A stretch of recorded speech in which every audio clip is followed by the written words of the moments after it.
3 weeks ago, a 54-year-old architect named Victor sat across from a woman 15 years younger at a wine bar in Chicago. The conversation flowed naturally. She laughed at his observations, her posture open toward him. Then she asked a question that seemed innocent. "Do you usually go out alone like this?" Victor answered honestly. "Most nights, yeah. I prefer it that way." Her smile tightened. Within 6 minutes, she excused herself. He never heard from her again. Victor had no idea what happened. But I know exactly what went wrong. That question was not curiosity. It was a test, and he failed it completely. When a woman feels drawn to a mature man, she does not announce her desire. She probes, she measures. She evaluates whether stepping closer would be safe or foolish. Machiavelli understood this principle deeply. In The Prince, he wrote that people reveal their true intentions through indirect questioning rather than direct confrontation. Women apply this same strategy when they want intimacy with an older man. They ask two specific questions that appear harmless on the surface, but carry enormous psychological weight beneath. These questions determine whether she moves toward you or vanishes entirely. Miss them, and you lose her interest forever. Recognize them, and you unlock something most men never access: control. Here is what 90% of men over 50 do not understand. A woman who desires you will not walk up and confess attraction. She will not make herself vulnerable first. Instead, she creates small tests to see if you are emotionally aware enough to notice her interest without her having to spell it out. Robert Greene calls this the law of strategic absence. You reveal value by what you withhold, not what you display. Women operate by this same principle. They withhold direct statements of desire and instead offer coded language. If you cannot decode the message, she concludes you lack the awareness she needs in a partner. This is not cruelty. This is efficiency. She is protecting herself from emotional waste. The first question she asks when she craves you is designed to measure one thing: space. Not physical space, but emotional capacity. She wants to know if there is room in your world for her to enter without disrupting everything you have built. Older men often live in carefully constructed routines: work, hobbies, solitude, habits. These routines create stability, but they also create walls. A woman needs to know whether those walls are flexible or rigid. If she senses rigidity, she will not even try to get close. Why? Because women do not force their way into closed systems. They only enter spaces that feel welcoming. This question is her way of testing whether your life has an opening or whether it is sealed shut. Let me show you exactly what this sounds like in real time. Picture this. You are at a bookstore. You strike up a conversation with a woman near the history section. She is engaged, asking thoughtful questions, maintaining eye contact longer than necessary. Then she says, "You seem like someone who enjoys their own company. Do you spend a lot of time on your own?" Most men hear this as small talk. They answer factually. "Yeah, I am pretty independent." Or, "I keep to myself mostly." These responses feel honest, but they communicate closure. What she hears is this: his life is full without me. There is no space for someone new. He is emotionally self-contained. I would be an intrusion, not an addition. Within moments, her interest cools. Not because you said anything offensive, but because you failed to signal openness. Now watch what happens when a man understands the test. Same scenario, same question. But this time, he pauses. He holds eye contact. Then he says, "I value my independence, but I have always made room for the right company." Notice the shift. He acknowledged solitude without making it sound like a fortress. He communicated that his life has structure, but not imprisonment. He left a door open. She feels this immediately. Her body language softens. She asks another question. The conversation deepens. This is not manipulation. This is clarity. You are simply making visible what was already true. You do have room for connection. You just needed to say it in a way that she could feel rather than analyze. The second question she asks reveals something even more critical. Direction. Women are biologically wired to assess whether a man is moving through life with intention or drifting without purpose. Carl Jung described this as the difference between the integrated man and the fragmented man. The integrated man knows who he is and where he is going. The fragmented man reacts to circumstances without any internal compass. Women crave the former and avoid the latter. This second question helps her determine which category you fall into. She phrases it carefully. What are you looking for right now? Or, what do you want at this point in your life? These sound like casual questions, but they are anything but casual. She is measuring your internal structure. Do you have a sense of purpose, or are you just killing time until you die? Here is why this matters so much. A woman will not invest her emotional energy, her body, or her time into a man who does not know what he wants. Schopenhauer observed that women select mates based on perceived future stability, not present excitement. She is not asking about your job or your money. She is asking whether your life has momentum, whether you are building something or just maintaining something, whether being near you would feel like progress or stagnation. If you answer with vagueness, you lose her. If you answer with clarity, you captivate her. Let me give you a real example of how this plays out. A man named Raphael, 51, met a woman named Claire at a gallery opening. She was 38, accomplished, attractive. They talked for nearly an hour. The chemistry was obvious. Then she asked, "So what are you focused on these days?" Raphael shrugged and said, "Honestly, I am just trying to enjoy life without too much stress. Taking it easy, you know?" He thought this sounded relaxed and confident. She smiled politely. 2 days later, she stopped responding to his messages. What happened? Raphael communicated that he had no direction. To Claire, this sounded like emotional retirement. She was not looking for someone to coast with. She was looking for someone whose life had momentum she could step into. Contrast this with another man, Gregory, 56. Same situation, same question. Gregory paused, then said, "I am building a quieter life, but one with more meaning, fewer distractions, deeper connections, work that actually matters to me." Claire leaned in. She asked 3 more questions. They went to dinner the following week. 6 months later, they are still together. What made the difference? Gregory communicated purpose without arrogance. He showed that his life was moving somewhere intentional. Claire felt safe stepping into that movement because it had structure. Raphael's answer communicated drift. Claire felt nothing to step into, so she stepped away. Now let me explain the psychology behind why these 2 questions work so powerfully. Machiavelli wrote that the greatest leaders do not reveal their strategies openly. They test loyalty and competence through indirect means. Women apply this same principle when evaluating older men. They do not ask, "Are you emotionally available?" or "Do you have purpose in your life?" Those questions are too direct. They risk rejection. They risk looking desperate. Instead, they ask questions that allow you to reveal the answers without realizing you are being tested. This is strategic communication. She gets the information she needs without appearing vulnerable. If you pass the test, she moves closer.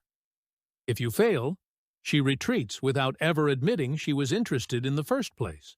Robert Cialdini explains this through the principle of commitment and consistency. When someone asks you a question, your answer creates a psychological contract. You have now committed to a position. She is not just listening to your words. She is watching whether your energy matches your answer. If you say you value independence, but your tone sounds lonely, she notices the incongruence. If you say you are focused on meaningful work, but your eyes look empty, she feels the disconnect. Women are extraordinarily sensitive to these microsignals. They read subtext better than most men read text. This is why your answer matters less than how you deliver it. Confidence, calm, and congruence communicate far more than the actual words you choose.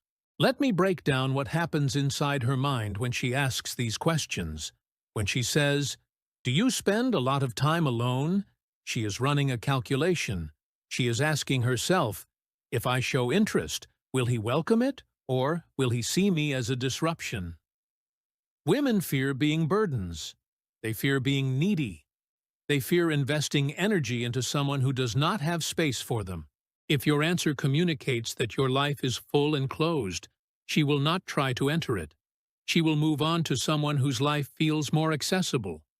But if your answer communicates that you have space, structure, and openness, she feels invited. This is the difference between attraction fading and attraction growing. When she asks, "What are you looking for?" she is evaluating your internal state. Nietzsche spoke about the will to power, the drive within every person to assert their existence meaningfully. Women are drawn to men who exhibit this will, not through dominance or loudness, but through quiet certainty. When you answer this question with clarity, you demonstrate that you are not a passive participant in your own life. You are actively shaping it. This is magnetic. It signals that being close to you would mean being close to someone who is alive, not someone who is simply existing. Women do not want to save you. They do not want to fix you.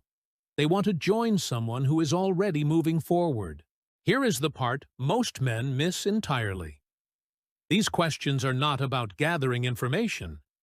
They are about creating an emotional experience. When she asks these questions, she is giving you an opportunity to make her feel something. Safety, curiosity, desire. If you answer in a way that makes her feel nothing, you lose. If you answer in a way that makes her feel tension, intrigue, or warmth, you win. This is why rehearsed lines do not work. She can sense when you are performing. What works is genuine self-awareness. When you actually know who you are and what you want, that knowledge comes through in your tone, your pauses, your eye contact. She feels it before she even processes your words. David Buss, an evolutionary psychologist, found that women prioritize emotional intelligence and self-awareness in long-term partners far more than physical traits. These two questions are her way of testing both. Can you read the subtext of what I am asking? Do you understand that this conversation is not just conversation? Are you aware enough to recognize that I am probing to see if you are worth my vulnerability? If the answer is yes, she continues. If the answer is no, she disappears. Let me show you what a disastrous response looks like, and why it kills attraction instantly. A man named Leon, 53, matched with a woman on a dating app. They met for coffee. The conversation started well. She was warm, laughing, asking questions. Then she said, "So, do you usually do things on your own, or do you have a close circle?" Leon said, "Honestly, I have gotten used to being alone. It is easier that way. No drama, no complications." He thought he sounded independent. She heard something else entirely. He is closed off. He sees relationships as burdens. He has built walls, not boundaries. She finished her coffee quickly. She never responded to his follow-up text. Leon thought she was not interested. The truth? She was very interested until he told her there was no way in. Now, compare that to another scenario. A man named Elias, 57, in the same situation. Same question. He paused, smiled slightly, then said, I have a few people I trust deeply, but I am selective. I would rather have real connection with a few than shallow connection with many. That said, I am always open to someone who brings something genuine. Notice what he did. He communicated boundaries without communicating closure. He showed that he values quality, which makes her feel special if she passes his standards. And he left the door open for her to step through. She leaned forward. She asked him what he meant by genuine. The conversation shifted from surface level to intimate within minutes. That is the power of understanding what the question is really asking. Let me explain why women use questions instead of direct statements. Baltasar Gracian wrote in The Art of Worldly Wisdom that the wise never reveal their full hand. They probe, observe, and adapt based on what they discover. Women have internalized this strategy instinctively.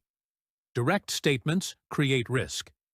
If she says, I am attracted to you, and you do not reciprocate, she experiences rejection. But if she asks a question and you fail to pick up on the subtext, she can retreat without ever admitting interest. This protects her ego and her emotional safety. It also filters out men who lack awareness. If you cannot read between the lines of a simple question, how will you read her needs in a relationship? You will not. And she knows this. Here is what happens when you recognize the test and respond with awareness. She feels seen. Not in a surface way, but in a deeper way. She feels like you understand the game she is playing, not because you are trying to outsmart her, but because you are emotionally intelligent enough to speak her language. This creates immediate rapport. It signals that you are not like most men who take everything at face value. You operate on multiple levels. You understand subtext. You can dance in the space between what is said and what is meant. This is rare, and rarity creates value. Sun Tzu said that all warfare is based on deception. While relationships are not war, the principle applies. Both parties are protecting themselves while exploring whether the other is worth trusting. Women do this through strategic questioning. Men who understand this do not feel manipulated. They feel engaged. They recognize that she is being careful, not dishonest, and they respond with equal care. This creates a dynamic where both people feel safe lowering their defenses gradually, rather than all at once. That gradual lowering is what builds intimacy. Instant vulnerability is not intimacy. It is recklessness.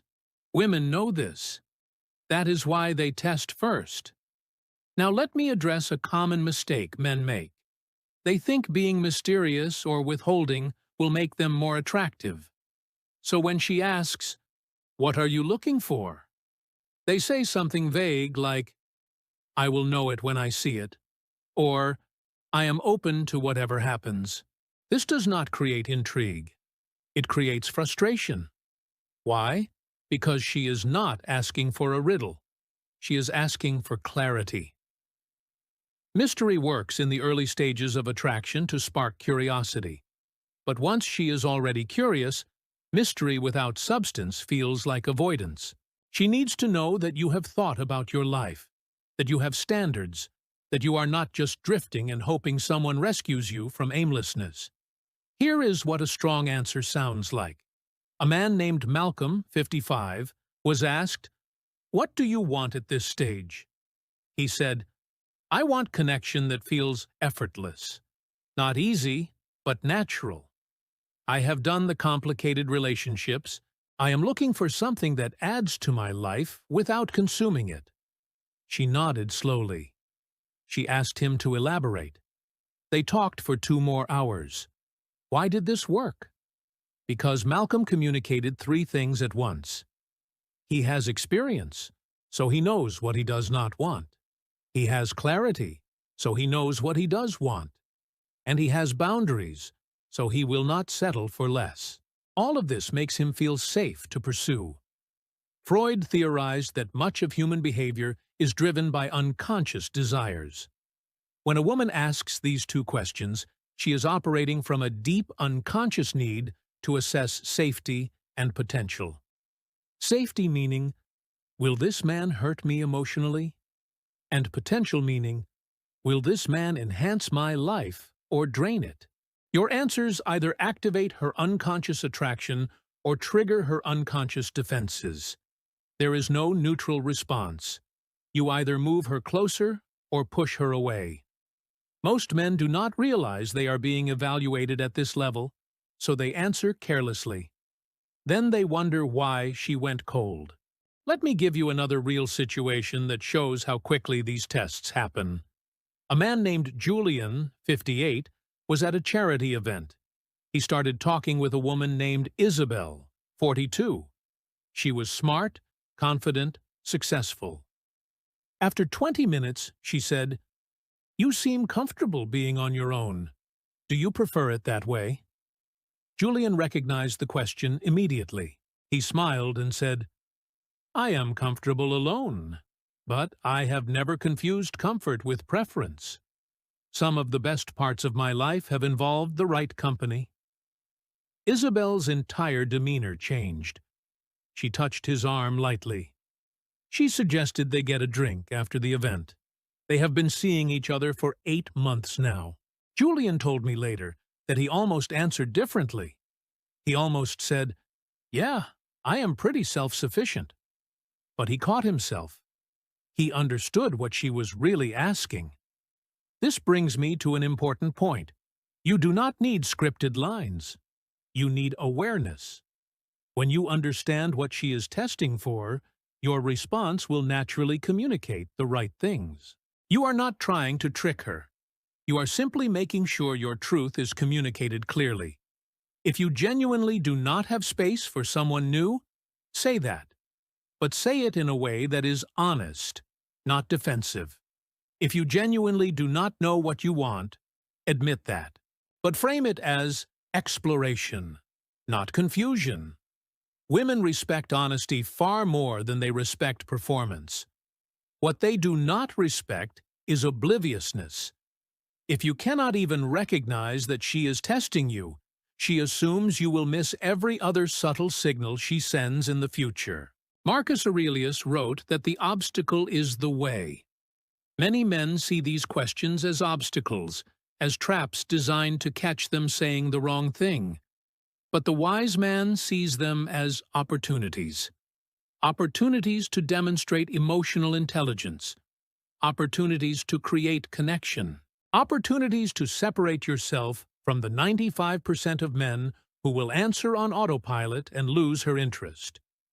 When you shift your perspective from "she is testing me" to "she is giving me a chance to show who I am," everything changes. You stop feeling defensive. You start feeling engaged. And that shift in your energy is exactly what she is hoping to feel from you. Here is another critical insight. These questions often come early in the interaction, sometimes within the first 15 minutes of meeting. Why? Because women do not want to waste time. If she is going to invest emotional energy into getting to know you, she wants some indication that the investment could pay off. Think of these questions as her version of due diligence. She is not being cold or calculating. She is being smart. Time is finite. Energy is finite.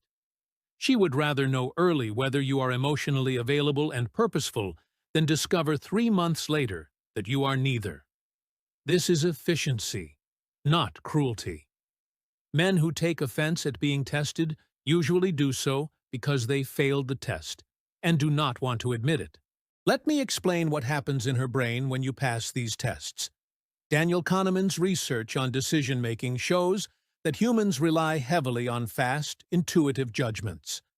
When she asks these questions and you respond with clarity and warmth, her intuitive system registers you as safe and interesting. This creates a positive feedback loop. She feels good around you, so she wants to spend more time around you. She spends more time around you, so she notices more things she likes. this compounds quickly. But the inverse is also true.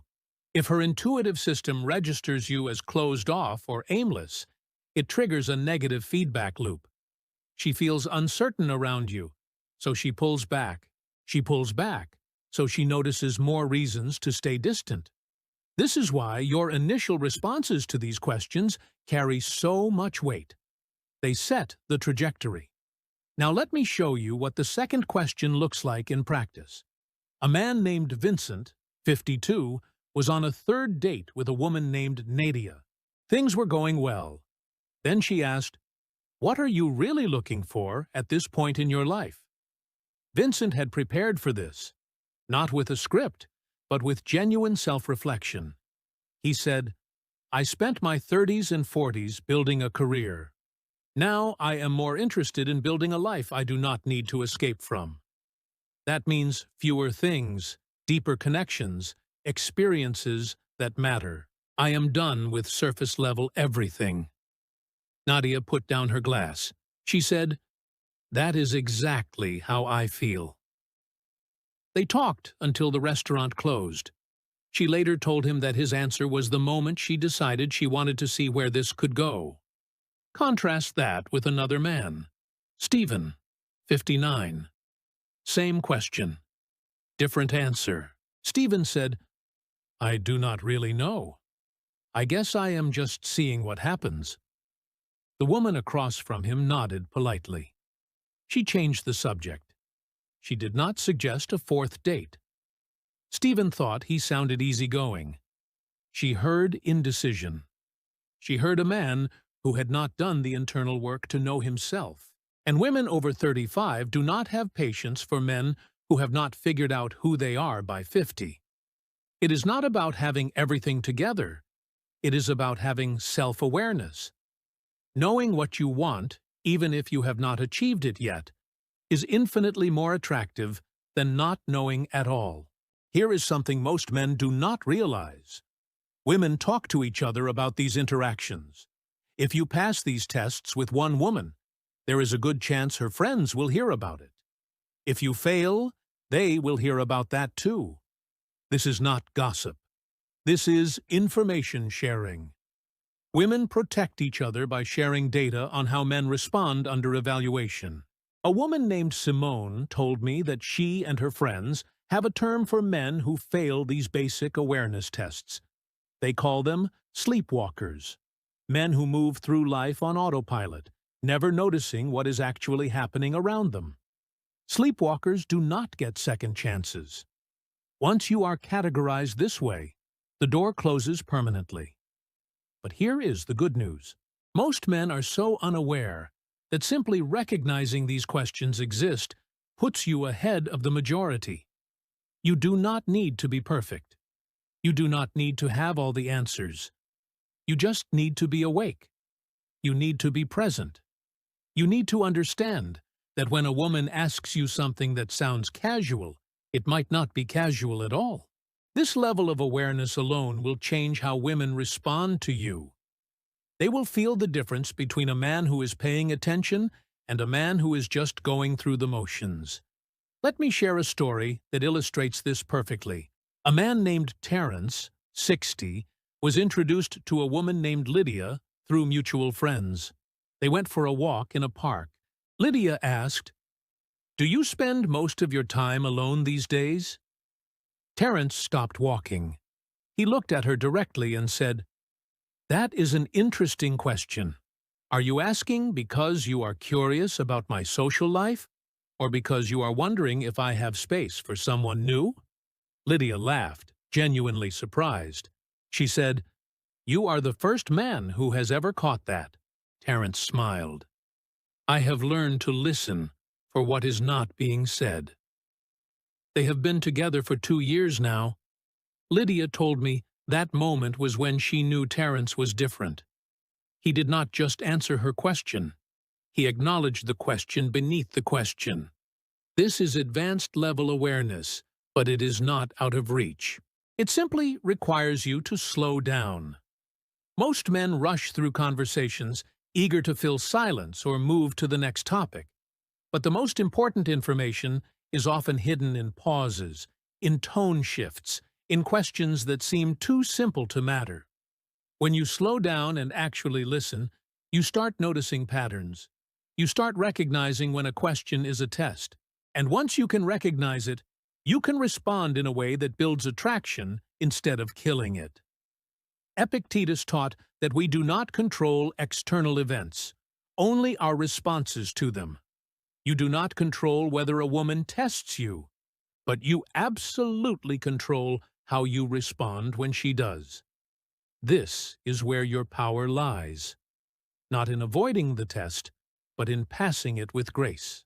When you answer her questions with clarity, warmth, and self-awareness, you are demonstrating the exact qualities she is looking for. You are showing her that you are emotionally intelligent, that you understand subtext, that you are present in the moment. These qualities are rare, and rarity creates desire. Now let me address something important. Some men hear this information and think, so I just need to say the right things and she will be attracted to me. No, that is not how this works. If you are saying things you do not believe just to pass a test, she will sense the incongruence. Women are extraordinarily good at detecting dishonesty, especially emotional dishonesty. What you need to do is actually become the kind of man who has space for connection and lives with purpose. Then, when she tests you, your honest answers will naturally communicate those qualities. You cannot fake this. You can only embody it. Here is a harsh truth. If you are a man who has closed yourself off emotionally, who has no idea what you want, who is just drifting through life waiting to die, these questions will expose that, and no amount of clever wording will hide it. Your tone will betray you. Your energy will betray you. She will feel the emptiness beneath your words. This is why the real work is internal. You must build a life that has room for others. You must develop clarity about what you want. You must cultivate purpose. Once you have done that internal work, these tests become easy. You are not performing. You are simply revealing what is already true. Let me give you a framework for doing this internal work. First, ask yourself honestly, do I have emotional space for someone new? If the answer is no, why not? What is filling that space? Is it genuine contentment? Or is it fear disguised as independence? If it is fear, name it, face it, work through it. Second, ask yourself, what do I actually want at this stage of my life? Not what you think you should want. Not what society says you should want.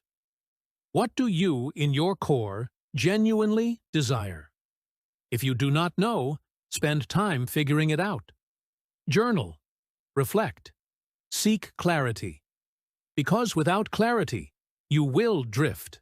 And women do not follow drifters. Let me show you what happens when a man has done this internal work and a woman tests him.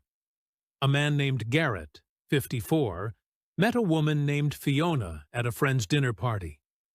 They ended up talking on the balcony for over an hour. At one point, Fiona said, "You seem really content with your life.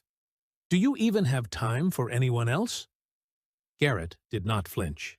He said, "I have built a life I genuinely enjoy. But I have also learned that the best parts of life are not things you do alone. I make time for what matters. If someone matters, time is never the issue." Fiona held his gaze. She said, "That is a good answer." 3 weeks later, she invited him to spend a weekend with her at her family's cabin. She told him later that his answer made her feel like she would not have to compete with his life. She would be part of it. This is the key distinction. Women do not want to compete with your life. They want to be integrated into it. When you answer these questions in a way that communicates integration is possible, you remove one of the biggest barriers to intimacy. She stops worrying that getting close to you will mean constant negotiation, constant fighting for your attention, constant feeling like an afterthought. Instead, she feels invited. She feels wanted. And that feeling accelerates everything. Now let me talk about timing. These questions often appear when the interaction has reached a certain level of comfort but has not yet crossed into intimacy. She is deciding whether to let things go deeper. This is a crucial moment. If you recognize it and respond well, you move forward. If you miss it, things plateau or regress. Many men complain that they can get to a certain point with women, but then things just fizzle out. This is usually why. They missed the moment when she was evaluating whether to invest more. They answered her tests poorly, so she decided not to proceed. Then they wonder what went wrong. Hobbes wrote that in the state of nature, life is solitary, poor, nasty, brutish, and short. Relationships are how we escape that state. They are how we create meaning, connection, and shared experience. But relationships require vulnerability. And vulnerability requires trust. These two questions are how a woman assesses whether you are trustworthy. Not in a moral sense, but in an emotional sense. Can I trust that you will notice me? Can I trust that you have room for me? Can I trust that your life is moving somewhere I want to go? If the answer to any of these is no, she will not proceed. Why would she? Trust is the foundation. Without it, nothing else matters. Let me show you another example of what a powerful response looks like. A man named Felix, 56, was asked by a woman, "What do you want right now in your life?" He paused, then said, "I want to stop accumulating and start experiencing. I spent decades collecting things, achievements, status. Now I want moments that mean something, conversations that go somewhere real, connections that feel alive. I am done with the shallow end." The woman, Natasha, leaned back and smiled. She said, "Finally, someone who gets it." They have been inseparable ever since. Felix told me that he had given similar answers before and gotten lukewarm responses. But with Natasha, the answer landed because she was asking from a place of genuine interest. The same words can have completely different effects depending on whether she is truly evaluating you or just making conversation. This is why you need to pay attention to context. If she is asking these questions early, with strong eye contact, with her body oriented toward you, she is testing. If she is asking them casually while looking at her phone, she is probably just filling silence. Learn to read the difference. Women give you signals beyond the words. Her tone, her posture, her level of attention, all of these tell you whether the question matters or whether it is just noise. When it matters, treat it seriously. When it is just noise, keep things light. Misreading this context is just as damaging as giving a bad answer. Now here is something that will save you a lot of confusion. Sometimes a woman will ask these questions and you will give a great answer, but she still does not pursue things further. This does not mean you failed. It might mean she was testing whether you were worth her time. And even though you passed, she decided for other reasons that it was not the right fit. Maybe she is not ready. Maybe she has other priorities. Maybe the chemistry was not as strong as she hoped. Do not take it personally. The goal is not to win over every woman who tests you. The goal is to present yourself accurately so that the right woman recognizes you when she finds you. Let me reference Dostoevsky here. In Notes from Underground, he explores the idea that humans are fundamentally irrational and driven by pride, emotion, and contradiction. Women are no different. Even when you do everything right, the outcome is not guaranteed. But what you can control is your part. You can control your awareness, your clarity, your presence. Do that consistently, and the right outcomes will follow.